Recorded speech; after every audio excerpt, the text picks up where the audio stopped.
The model which we have here is HOMTOM HT7.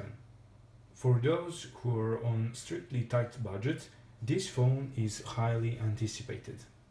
I will call it a DOOGEE X5 successor.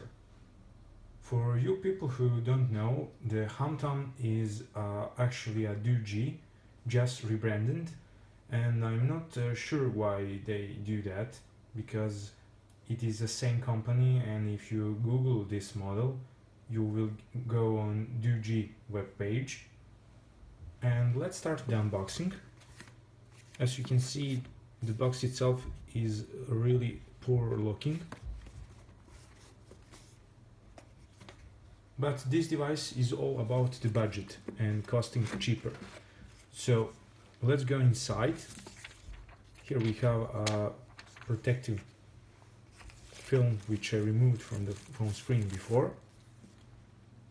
Here we get the device itself. And as you can see, it is a lot more beautiful than DOOGEE X5. And more about the phone later. Further in the box, we get a user guide,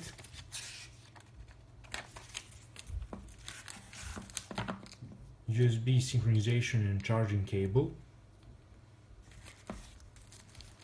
and also we get a charger, the wall charger with appropriate pins. I am from Europe, so this is totally fine. And the charger is 1000 milliamperes output, 5 volts. A quick compare with old model, the DOOGEE X5, and this is a Pro version, but it is basically the same phone with a little bit better internals, and a new upgraded HOMTOM HT7. My personal opinion, if we ignore a 0.5 inch bigger screen on HOMTOM, the HOMTOM is a lot more beautiful. The back side is textured. It is also plastic, but this nice texture, and I really like the shape of the phone. The build quality is similar to DOOGEE, so it is full plastic body, but it is really well made.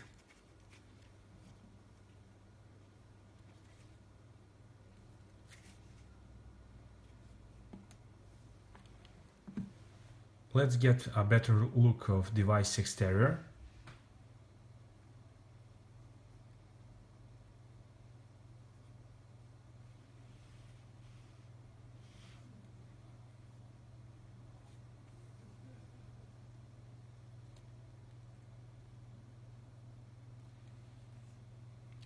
As being a DOOGEE X5 successor, specification got nearly identical, and the only major upgrade is a screen, which is now a 5.5 inch. The resolution is 1280 by 720, and it is a IPS screen. The phone also supports a dual SIM dual standby mode, and the Android version is 5.1. The both SIM cards used are micro SIM, and this phone also supports 2 micro SIM cards, and you can also use a micro SD card, so you don't need to sacrifice a micro SIM slot for micro SD card, which is really nice. The chipset processor is same as on DOOGEE X5, so it is a MTK 6580A version. This is a version here, so I don't know really what's the difference. It's a quad-core processor with 1.3 GHz CPU clock. The graphic used are Mali 400, and this phone have 1 GB of RAM. You can also get a version with 2 GB of RAM and with a little bit faster processor. But personally, that ruins the concept of really cheap phone. So when you give an extra $20 or $30, you can basically reach a higher segment if you give a bit extra more of money. so I don't recommend to go on expensive version. If you need a really cheap phone, just buy the cheapest version with 1 GB of RAM, and if you have money for better phone, just buy a more expensive model with a lot better build quality. The 8 GB of internal storage, the user available space is 5 GB, so the micro SD card is a must in my opinion. The back camera is 5 megapixel hardware, but with software you get 8 megapixels by default, and that's also the case with front camera. You get 2 megapixel by hardware and 5 megapixel with software. The battery in the phone is 3000 mAh, and the phone also supports all standard features like GPS, Bluetooth 4.0, Wi-Fi and 3G. Looking from the front side, we have a really huge 5.5-inch screen with resolution of 1280 by 720, and it is a IPS unit. On the top of the screen we have a speakerphone grill, and on the right we have a proximity sensor and ambient sensor with front-facing camera. And on the bottom we have a capacitive touch buttons, and the important thing about them is that they don't have a backlight, and I really don't like that. I always say that, and I don't know what is the problem to put a backlight on the phone. Moving on the bottom side, we have a microphone, micro USB port, microphone, second one for noise cancellation, and there is a speakerphone. The speakerphone is quite loud. The sound quality is nothing spectacular, and there is a minor distortion on maximal level of sound output, but overall it is a decent unit. It's quite hearable. On the left hand side we have a power, sleep and wake button, volume controls, plus and minus, and there is also a silver trim which is all plastic.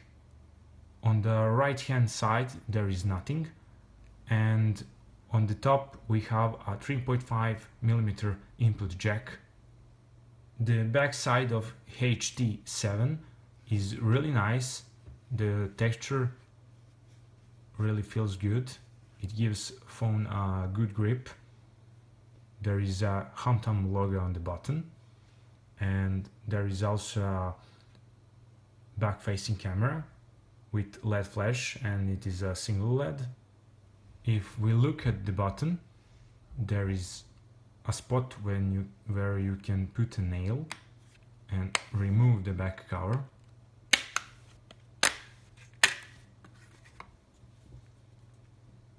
Inside you have a removable battery.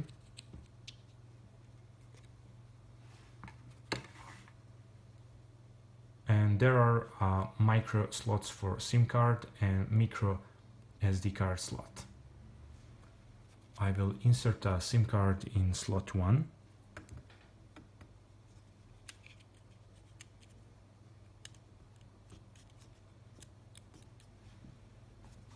And also one micro SD card.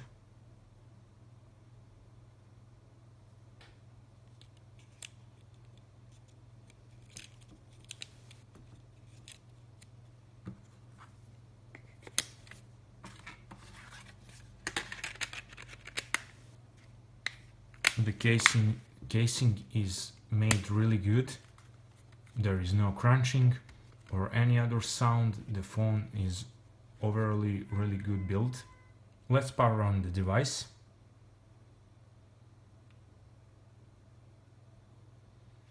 Immediately we can see that there is no bleeding of the white at all on the black screen, so the unit is not bad too much.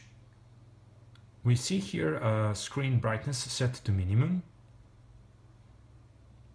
and this is a maximum.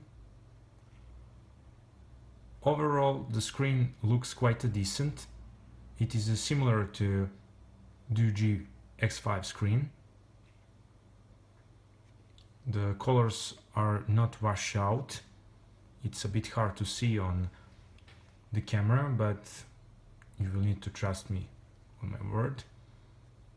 The viewing angles are pretty decent, so no problem with this screen. It's quite acceptable, and more than that.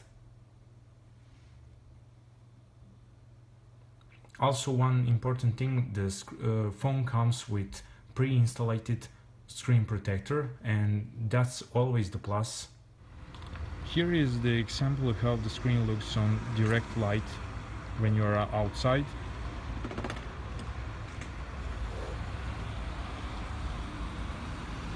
As you can see, it is usable, nothing impressive, but still you can clearly see everything on the screen.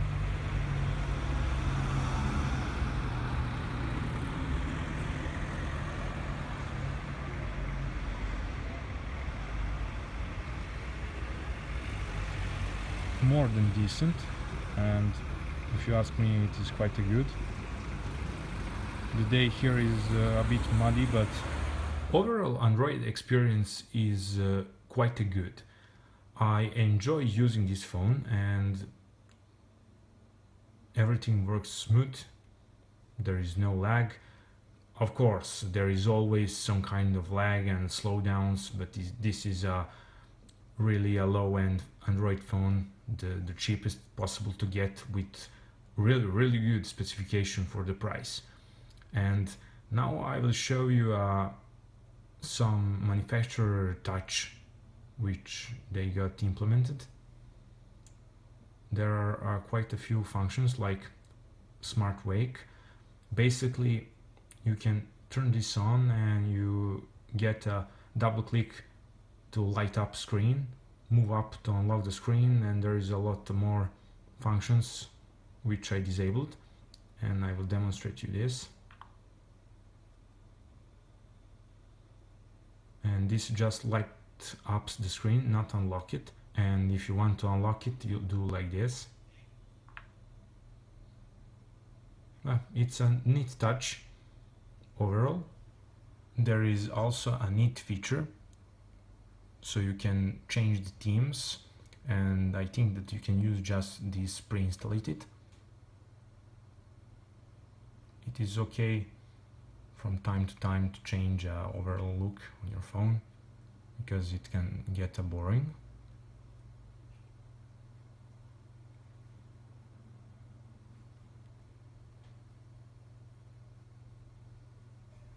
When I turned on the phone first time, I got nearly 5 gigabytes of user available space, and it is low, so you need to consider using a micro SD card, and I will show you now after installing few games and some applications, but these games are huge. I get just 1.22 gigabytes available, but as you can see, I have nearly 4 gigabytes of application, and those are mostly the games, but you solve all this with SD card. And it is the good thing that you can use 2 SIM cards and micro SD card at the same time. You don't need to sacrifice a SIM card slot like in other phones to have a micro SD card, which is a really huge plus. The voice calls works perfectly. The caller can hear me really good, and I could hear them really good. The speaker is loud and clear, and the signal is really nice. I didn't have any coverage problem, and about that, telephony is without any problem. I will show you now how the phone performs in web browsing.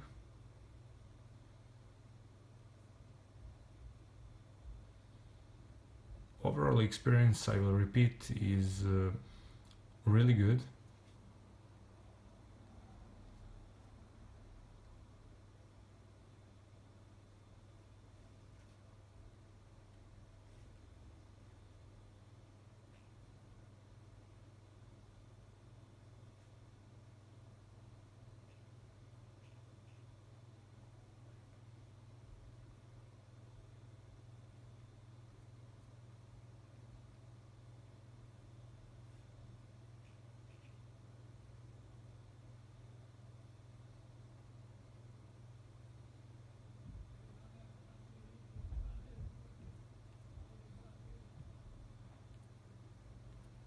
Now I want to speak about RAM management.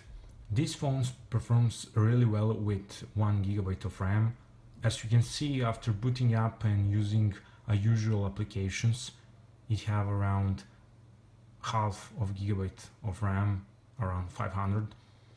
And with playing games and all other usual stuff, I didn't have any problem. Yes, of course, always the more RAM is better, but in this case, for this price, this works really good. I didn't have any problem after a few days of testing, and there is not too much to say about that. It just works like it should. Here we have a Geekbench 3 results. Single core is 359 and multi-core is 1181. Decent for this chipset. And here we have a N2N2 benchmark. It is 24,275. It is quite good for this processor. Now I will show you a camera interface. It is pretty simple with not a lot of functions. I will demonstrate you a flashlight now.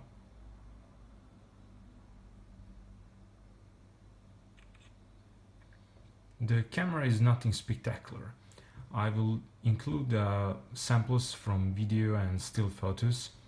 It is nothing special, especially in low light. During the daylight you can use it and make the usable pictures, nothing more than usable.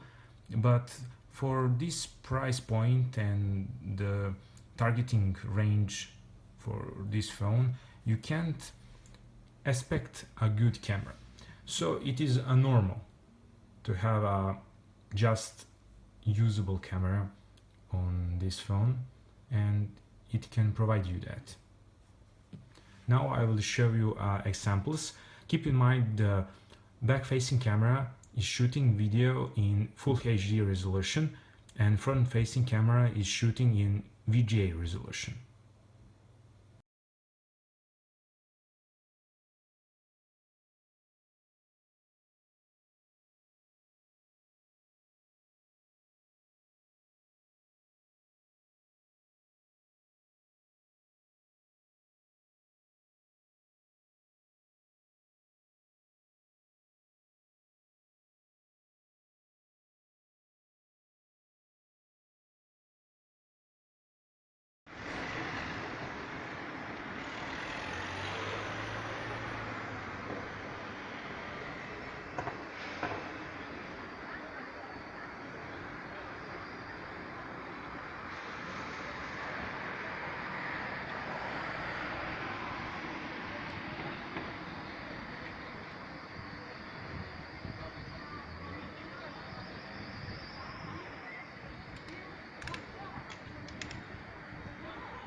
This is a video sample from front-facing camera, and as you can see the video resolution is quite low. It is a VGA resolution. The quality is okay for video calls. As you can see, when I am on direct light the quality gets a bit better, but in low light it is quite catastrophic. And now the gaming part of the video. I will show you a few games, how they perform on this phone. And before we start, I want to speak about one thing that I noticed. As I could remember, on my DOOGEE X5 the games run in full resolution of the phone screen, but here I noticed that games play in a lower resolution, but gaming performance is a lot better. There is a lot more FPS in the games, a lot less shuttering, but they play in lower resolution. I don't know which resolution it is, and I guess that is some manufacturer optimization, so the graphic in the phone can handle newer games. And let's start with the Asphalt.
The gaming experience is quite good. As you can see, the games perform really well if you consider a chipset this phone have. The light gaming is possible, and high graphic demanding games, as you can see, works. There is some lag, but it is usable to play and the experience is pretty decent. The battery life is more than satisfying. I will remind you that on DOOGEE X5 the battery was 2200 mAh and here it is 3000 mAh, so it is 800 milliamperes a difference. Yes, the HOMTOM HT7 have a bigger screen, so there is a more power consumption, but still the battery life is pretty good. I am getting a easy full day of usage, so when I come home I have around 20-25% of battery left, which is quite good because I am a lot on 3G network, which is prone to have a lot of power consumption. Overall, there is nothing to worry about when is battery life in question. And my final verdict about this phone. Well, if you have a DOOGEE X5, there is really no need to upgrade. But if you're buying a new phone, this is definitely a first pick on my list for the phone under $60. On GearBest there was a promotion, so you could buy this for around $55, and just look this. You did see this review and how this phone performs, and this costs $60. Yes. When I was showing this phone to a few people here in my country, and I was asking them, what you think, how much this phone costs? Yes, they weren't tech freaks or something like that, normal people, and they told me, well, around 200 euros, and that was around $230, and that's the feel which people get when they are looking at this phone and how it feels in hand, how it looks, how it performs. It is overall a good phone. It is the DOOGEE or HOMTOM, it is the same company with two different names, is going in right direction with these low cost phones, which feels good, performs good. One weak point, which is quite important for me, is camera. It is nothing special, and I said that in the review, but you can get all for this price. But I hope in near future and in next upgrades that camera will get better, because that is definitely the weakest point in this phone. Overall, and other than that, the telephony, battery life, build, everything else is really good, and I can't give a bad comment, especially again when you consider the price and what you get for the money. I got this phone from the GearBest, and I put the links in the description so you can check it out. There are both links for 1GB and 2GB versions. And in the end of this video, I really hope you enjoyed watching. If you like this video, please thumbs up, and if you want to see more content like this, please subscribe to my channel. It really means a lot to me. And until next video, see ya!